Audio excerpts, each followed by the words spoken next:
அனைவருக்கும் வணக்கம். இன்னைக்கு பீரோல இருக்க ட்ரெஸ் எல்லாம் பாத்தீங்கன்னா ரொம்ப கலைஞ்சிருந்தது. அதெல்லாம் கிளீன் பண்ணிக்கிட்டே உங்ககிட்ட சில விஷயங்கள்லாம் ஷேர் பண்ண போறேன். இது கண்டிப்பா உங்களுக்கும் ஒரு வகையில பயனுள்ளதா இருக்கும். எப்படி சொல்றேன்னா, நிறைய பேர் பாத்தீங்கன்னா ஆன்மீகத்தையும் நம்மளுடைய மனசையும் போட்டு குழப்பிக்கும். என்ன இதுதான் பக்தி, நம்ம இவ்வளவு பக்தி செய்யறோம், ஆனா நமக்கு கஷ்டம் தான் வருது, நமக்கு சோதனை தான் வருது அப்படின்னு சொல்லிட்டு நிறைய புலம்பிட்டு இருப்போம் இல்லையா. நம்ம பாத்தீங்கன்னா நிறைய செலிபிரிட்டிஸ் பார்ப்போம், கொண்டாடுவோம், எல்லாத்தையும் அவங்களுக்கு நம்ம பிடிக்கும், அவங்க பண்றவங்க நம்மளும் பண்ணுவோம்னு நினைக்கிறோம்.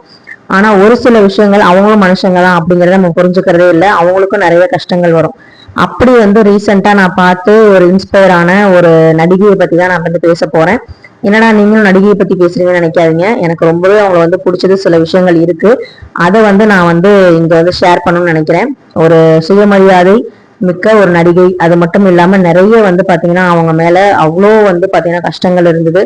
அவங்க அழுகாத ஸ்டேஜ் கூட கிடையாது. அந்த மாதிரி ஒரு சுச்சுவேஷன்ல கடந்து இப்ப ஒரு நல்ல ஒரு ஹாப்பி லைஃப்ல அவங்க வாழ்ந்துட்டு இருக்காங்க. அப்படிங்கும் போது அந்த மாதிரி ஆட்களை நம்ம இந்த மாதிரி விஷயத்துக்கு ரோல் மாடலா எடுத்துக்கணும். அவங்க பிழைப்புக்காக நடிக்கிறாங்க, அவங்களுடைய விஷயத்துக்காக அவங்க சில வேலைகள் செய்யறாங்க. ஆனாலும் இந்த மாதிரி சில விஷயங்கள்ல பார்க்கும்போது எவ்வளவு பெரிய ஆளா இருந்தாலுமே ஒரு நிமிஷம் கலங்கி போயிடுறாங்கல்ல. அந்த கலக்கத்துல இருந்து அவங்க எப்படி மீண்டு வராங்க, அவங்கள மீண்டு கொண்டு வந்தது எந்த வழியில வந்தாங்க அப்படிங்கறத நம்ம பார்க்கணும். அதுல எனக்கு இந்த நடிகையை ரொம்ப பிடிக்கும்.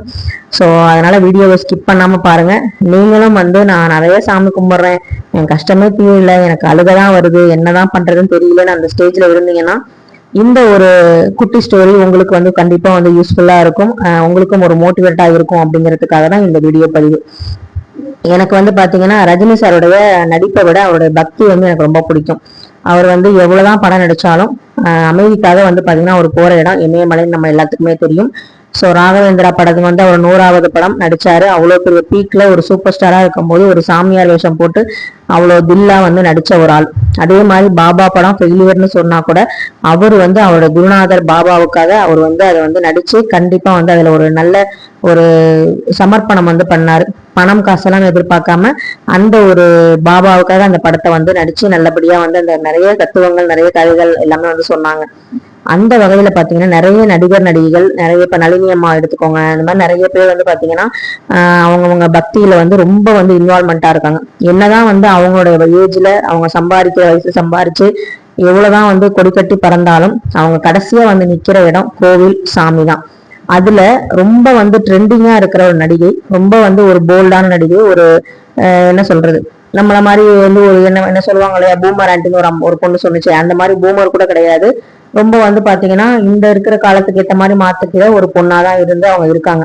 ஆனாலுமே பாத்தீங்கன்னா அவங்க ரொம்ப கஷ்டத்துல அவங்களுக்கு ஒரு நோய் ஏற்பட்டு அவங்க அதனால ரொம்ப கஷ்டப்பட்டு இனிமே நடிக்கவே மாட்டாங்க, ஃபீல்ட் அவுட் ஆயிடுவாங்கன்னு எல்லாம் பேசுற நிலைமையில இருந்தப்ப அவங்க அடிக்கடி அவங்களுடைய போட்டோஸ் எல்லாம் வரும் நமக்கு அப்டேட். இவங்க இங்க போனாங்க, அவங்க அங்க போனாங்கன்னு சொல்றதுதான் மீடியாவோட வேலை.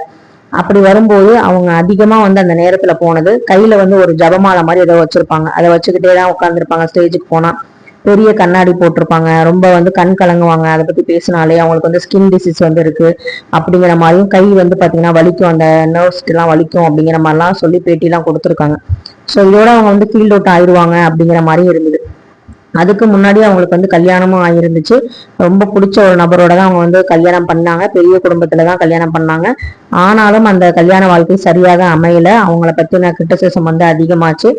அது நடிகைன்னு தெரிஞ்சுதான் கல்யாணம் பண்றாங்க. அதுக்கப்புறம் ஏதோ ஏதோ குறை சொல்லி அவங்களை எப்படியாவது டைவர்ஸ் பண்ணிடுறாங்க. ஆனாலும் நிறைய பேர் ஜீவனாம்சம் வாங்குறதுக்காகவே சில பேர் இந்த மாதிரி கல்யாணம் பண்ணுவாங்கன்னு ஒரு சிலர் சொல்லுவாங்க. ஆனா இந்த நடிகை பாத்தீங்கன்னா அந்த ஜீவனாம்சத்தை கூட 200 கோடியை கூட எனக்கு வேணாம், என் உழைப்பு இருக்கு, எனக்கு டேலண்ட் இருக்கு, நான் பாத்துக்கிறேன்னு சொல்லிட்டு துணிச்சலா அந்த பணத்தை துச்சமா நினைச்சு வெளியே வந்தாங்க. அந்த மாதிரி ஒரு கிரிட்டிக்கல் சுச்சுவேஷன்ல உடம்பு சரியாத அந்த நேரத்துல தனிமையில இருக்கிற அந்த நேரத்துல அவங்களுக்கு அந்த பணம் பெருசாகவும் தெரியல. அவங்க போன இடம் பாத்தீங்கன்னா ஒரு தியானம் பண்றதுக்கு, மெடிடேஷன் பண்றதுக்கு, எக்ஸசைஸ் பண்றதுக்கு, ஜிம்முக்கு போறது, அதே மாதிரி நிறைய கோவில் ட்ரிப் போனாங்க. அவங்க ஃப்ரெண்ட்ஸுங்க கூட நிறைய கோவில் ட்ரிப் போனாங்க. இப்ப நீங்க கரெக்டா கெஸ் பண்ணிருப்பீங்கன்னு நினைக்கிறேன் யாருன்னு. அவங்க யாருமே இல்லை, நம்ம சமந்தா தான், ஆக்ட்ரஸ் சமந்தா. இப்ப கூட ரீசெண்டா பாத்தீங்கன்னா ஒரு சூப்பர் ஹிட் படத்தை கொடுத்துருக்காங்க. அவங்க பாத்தீங்கன்னா குழந்தையே பெத்துக்க முடியாது அப்படிங்கிற மாதிரி ஒரு சுச்சுவேஷன்ல ஃபர்ஸ்ட் மேரேஜ் லைஃப்பை பாத்தீங்கன்னா குவிட் பண்ணாங்க அப்படின்லாம் சொன்னாங்க. அது ரூமரா கூட இருக்கலாம். ஆனா பாத்தீங்கன்னா இப்ப அவங்க செகண்ட் லைஃப அந்த ஆன்மீக பயணம்லாம் முடிச்சுட்டு அவங்களுக்கு ஒரு அழகான ஒரு வாழ்க்கை வந்து கிடைச்சிது. அந்த வாழ்க்கை மூலமா அவங்க இப்ப சந்தோஷமா ஒரு தாயாக போற சந்தோஷத்தை வந்து பகிர்ந்துக்கிறாங்க சோசியல் மீடியாவில். ஸோ இது எதுக்காக சொல்றேன் அப்படின்னா, இவங்க என்ன பெரிய ஆளா, இவங்களை விட ஸ்பிரிச்சுவாலிட்டியில ரொம்ப பெரிய லெவல்ல இருக்கவங்களாம் இருக்காங்களே அப்படின்னா, நமக்கு கண்ணுக்கு தெரிஞ்சு ஒரு பெரிய கொடி கட்டி பறக்கிற ஒரு செலிபிரிட்டி கூட கஷ்டம்னு வந்தா கண் கலங்க தான் செய்யறாங்க. அவங்களுக்கும் யாருமே வந்து துணையா இருக்கிறது இல்லை. அந்த நேரத்துல அவங்க தேடி போற ஒரு இடம் எதுன்னா கோவில், இல்ல வந்து பாத்தீங்கன்னா ஒரு அமைதியான ஒரு சூழலை தேடிதான் போகணும் அப்படிங்கிறதுதான். ஸோ அந்த மாதிரிதான் அவங்களும் போனாங்க. அந்த மாதிரி ஒரு அமைதியை வந்து அவங்களுக்கு கிடைச்சதான்னு கேட்டா கண்டிப்பா வந்து கிடைச்சது. அவங்க வந்து கண்டிப்பா வந்து அந்த அமைதியை வந்து ரொம்ப வந்து அந்த கஷ்டத்தை வந்து அவங்க கஷ்டமா பார்க்கல. முதல்ல நம்ம என்ன தப்பு பண்ணோம், அந்த தப்ப அடுத்த இன்னிங்ஸ்ல வர லைஃப்ல அடுத்த கட்ட ரவுண்ட்ல நம்ம வரும்போது இந்த தப்பெல்லாம் பண்ணக்கூடாது அப்படிங்கிற ஒரு சுச்சுவேஷன்ல அவங்க வந்து கத்துக்கிட்டாங்க. ஸோ நானும் அதான் சொல்லுவேன், இப்போ ஒரு கஷ்டம் வருது அப்படின்னா கடவுள் வந்து நம்மளை கைவிட்டுட்டாருன்னு அர்த்தம் இல்ல, நம்மளை படிக்க வைக்கிறாரு, நம்மளை பழக வைக்கிறாரு. இந்த மாதிரிதான் ஆட்கள் இருப்பாங்க. இந்த மாதிரி உனக்கு கஷ்டம் வந்துச்சுன்னா இந்த மாதிரிதான் நீ ஹேண்டில் பண்ணணும். எல்லாத்துக்குமே வந்து நானே வந்து துணையா இருக்க முடியாது, உனக்கு நீ துணையா இருக்கணும், ஒன்ன நீ தைரியப்படுத்திக்கணும் அப்படிங்கிறதுக்காக தான் கஷ்டம் வந்து கொடுக்கறது. எல்லாருக்குமே அந்த கஷ்டம் வந்து வந்துடாது. கஷ்டம் கூட வந்து பாத்தீங்கன்னா யாருக்கு வரணுமோ அவங்களுக்கு தான் வரும். ஏன்னா அவங்க அடுத்த லெவல்ல வரும்போது அந்த கஷ்டத்தை யார் வந்து ஒரு கடைக்கல்லா பார்க்காம படிக்கல்லா பாக்குறாங்களோ அவங்களுக்கு தான் வந்து பாத்தீங்கன்னா அந்த கஷ்டமே வந்து பாத்தீங்கன்னா ஒரு வரப்பிரசாதமா அமையும். கண்டிப்பா வந்து அந்த கஷ்டத்துல தாண்டி அடுத்த லெவல் அச்சீவ் பண்ணுவாங்க. ஸோ அந்த மாதிரிதான் வந்து பாத்தீங்கன்னா ஆக்ட்ரஸ் சமந்தாவும் அவங்க ஸ்பிரிச்சுவல்ல வந்து ரொம்ப கான்சென்ட்ரேட் பண்ணாங்க. அதுக்கப்புறம் வந்து அந்த டிசீஸ்ல இருந்தும் வெளியே வரணும்னு சொல்லிட்டு ரொம்ப வந்து அதுக்காக வந்து அவங்க வந்து பாடுபட்டாங்க. அவங்க உடம்ப வந்து கண்ட்ரோல்ல வச்சுக்கிட்டாங்க. நல்லபடியா வந்து ஒரு வாழ்க்கை துணை திரும்ப வந்து அவங்களுக்கு அமைஞ்சாங்க. அது மூலமா இப்ப ஒரு தாய்மை வாங்குற வரத்தை வந்து அவங்க பெற்றிருக்காங்க அப்படின்னா அது எவ்வளவு பெரிய விஷயம். அவங்கள வேணான்னு தூக்கி எறிஞ்சவங்க, அவங்க வேணான்னு தூக்கி எறிஞ்ச பணம், இது எல்லாமே வந்து பாத்தீங்கன்னா ஒரு சில காலகட்டத்துல அவங்களுக்கு வந்து அந்த ஹாப்பினஸை கொடுக்காட்டியும் அந்த ஸ்பிரிச்சுவாலிட்டியில அவங்க வந்து நம்பிக்கையா இருந்த அந்த ஆன்மீகம் வந்து பாத்தீங்கன்னா அவங்களுக்கு ஒரு சந்தோஷத்தை கொடுத்தது. ஸோ இதைதான் நான் சொல்லுவேன், என்னதான் வந்து பணங்காசு இருந்தாலும், என்னதான் வந்து நம்ம வந்து சொந்த பந்தங்களோட நம்ம சுத்தி வந்து கூட்டத்தோட இருந்தாலும் நம்மளோட மனசு வந்து எந்த அளவுக்கு அமைதியா இருக்கு, எந்த அளவுக்கு நம்ம மனசுக்குள்ள சந்தோஷமா இருக்கும் அப்படிங்கிறத நம்ம தேடணும்.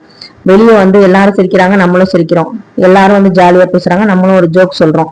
எல்லாரும் டூர் போறாங்க, நம்மளும் டூர் போறோம். எல்லாரும் ஸ்டேட்டஸ் போடுறாங்க, நம்மளும் ஸ்டேட்டஸ் போடுறோம். இது வந்து உண்மையான சந்தோஷமான்னு கேட்டா கண்டிப்பா கிடையாது. நம்மளுடைய உண்மையான சந்தோஷம் நமக்கு எதுவுமே இல்லைனாலும் நம்ம மனசு நிறைவா இருக்கு, கடவுள் நம்ம கூட இருக்காருன்னு நம்ம நினைக்கிறோம் பாத்தீங்களா, அதுதான். ஸோ அதுதான் வந்து உங்ககிட்ட நான் வந்து ஷேர் பண்ணணும்னு நினைச்சேன். இந்த விஷயம் வந்து நான் ரொம்ப நாளா சொல்லணும்னு நினைச்சிட்டு இருந்தேன். எனக்கு அவங்க சமந்தா வந்து பிரெக்னென்ட் ஆனாங்க அப்படின்னு சொன்னும் போது ரொம்ப சந்தோஷமா இருந்தது. அவங்க குழந்தை நல்லபடியா பெற்றிருக்கணும் அப்படின்னு நானுமே மனசார வேண்டிக்கிட்டேன்.